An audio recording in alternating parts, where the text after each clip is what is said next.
ידע כל חורש רעה נגד ישראל שמזימותיו ייכשלו. המחיר שהוא ישלם יהיה כבד ביותר. המחיר שאיראן כבר שילמה הוא כבד מאוד מאוד. היסודות של משטר האימים הזה באיראן נסדקו. הוא לא ישוב להיות מה שהיה, ואני אומר לכם, סופו ליפול.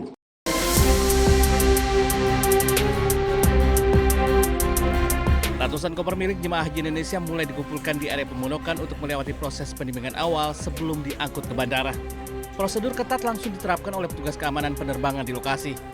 Petugas mengizinkan penggunaan lakban secara wajar bagi koper yang rusak namun melarang keras penggunaan tali rafia. Tali temali yang melilit koper tersebut terpaksa digunting dan diputus oleh petugas karena akan menghambat proses pemeriksaan sinar X di bandara. Koper yang telah lulus inspeksi fisik kemudian ditimbang kembali untuk memastikan beratnya tidak melebihi batas 32 kg. Dari Mekah, Arab Saudi, Ika Kusuma, MCH 2026 melaporkan.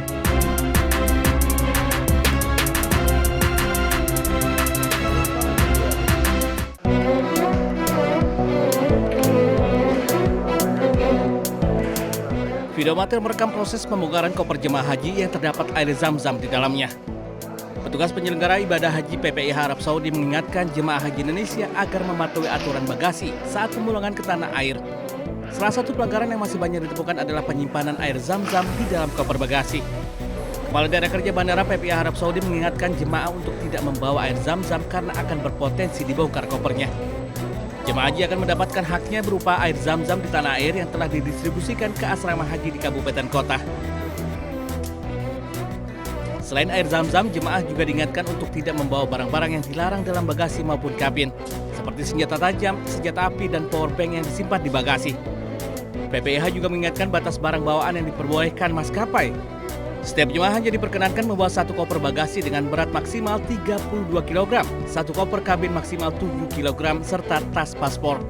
PPIH berharap kepatuhan jemaah terhadap aturan bagasi dapat mempercepat proses pemulangan dan memberikan kenyamanan bagi seluruh penumpang selama perjalanan menuju Indonesia. Dari Jeddah, Arab Saudi, Eti Juitasari, MCH 2026 melaporkan.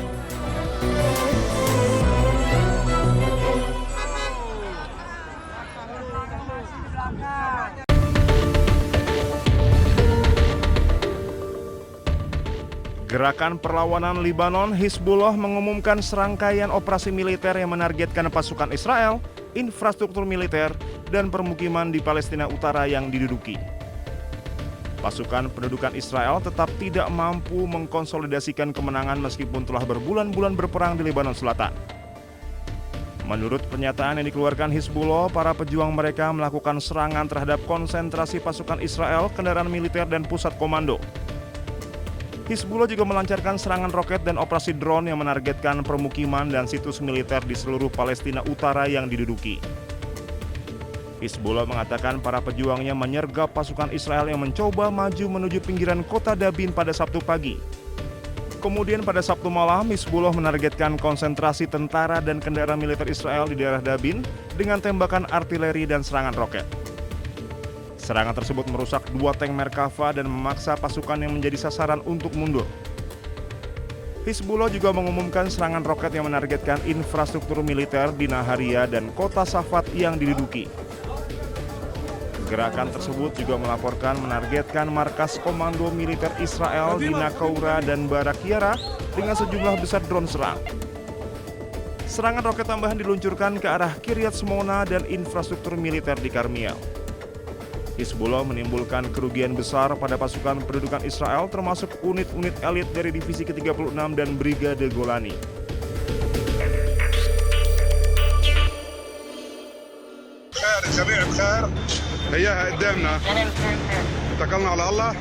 Militer Israel melancarkan gelombang serangan udara besar-besaran dan meluluhlantahkan kota Tyre, Lebanon Selatan. Serangan intensif ini terjadi di tengah kesepakatan perpanjangan gencatan senjata selama 45 hari yang sempat diumumkan pada pertengahan Mei lalu. Serangan udara ini menghantam sebuah rumah sakit Hiram Hospital di Tyre. Ledakan tersebut melukai sedikitnya 13 staf medis dan menyebabkan kerusakan parah pada fasilitas rumah sakit. Kementerian Kesehatan Lebanon melaporkan belasan warga sipil tewas dalam serangan ini, termasuk perempuan, anak-anak, serta petugas medis.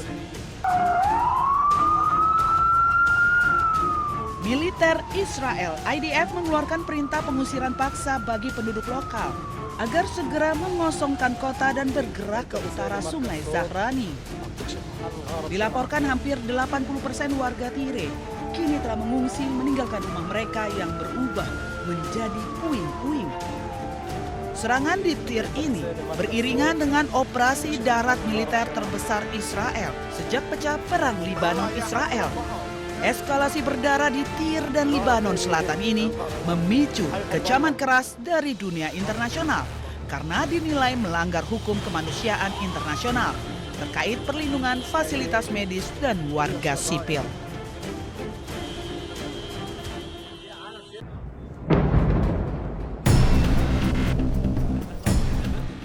Kota Nabatiyah, Lebanon kembali dibombardir Israel.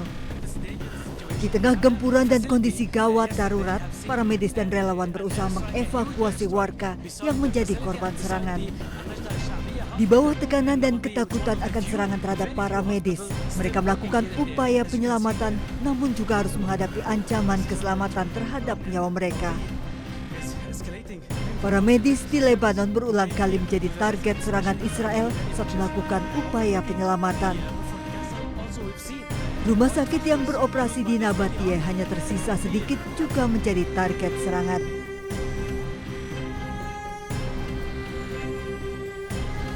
Para medis menjadi saksi kekejian Israel di garis depan di kota Nabatiyah yang luluh lantak. Kala serangan mereda, bahaya juga menghantui para medis Lebanon dari ancaman reruntuhan bangunan yang masih rapuh.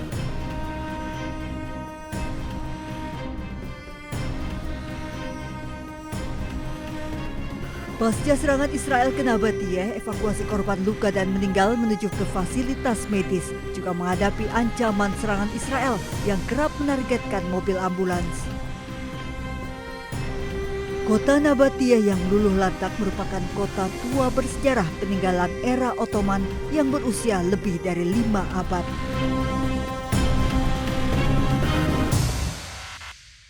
ידע כל חורש רעה נגד ישראל שמזימותיו ייכשלו. המחיר שהוא ישלם יהיה כבד ביותר. המחיר שאיראן כבר שילמה הוא כבד מאוד מאוד. היסודות של משטר האימים הזה באיראן נסדקו.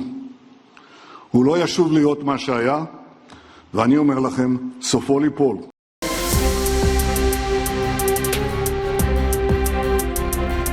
Ratusan koper milik jemaah haji Indonesia mulai dikumpulkan di area pemondokan untuk melewati proses penimbangan awal sebelum diangkut ke bandara.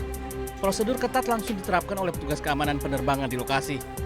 Petugas mengizinkan penggunaan lakban secara wajar bagi koper yang rusak namun melarang keras penggunaan tali rafia. Tali temali yang melilit koper tersebut terpaksa dibunting dan diputus oleh petugas karena akan menghambat proses pemeriksaan sinar X di bandara. Koper yang telah lulus inspeksi fisik kemudian ditimbang kembali untuk memastikan beratnya tidak melebihi batas 32 kg. Dari Mekah, Arab Saudi, Ika Kusuma, MCH 2026 melaporkan.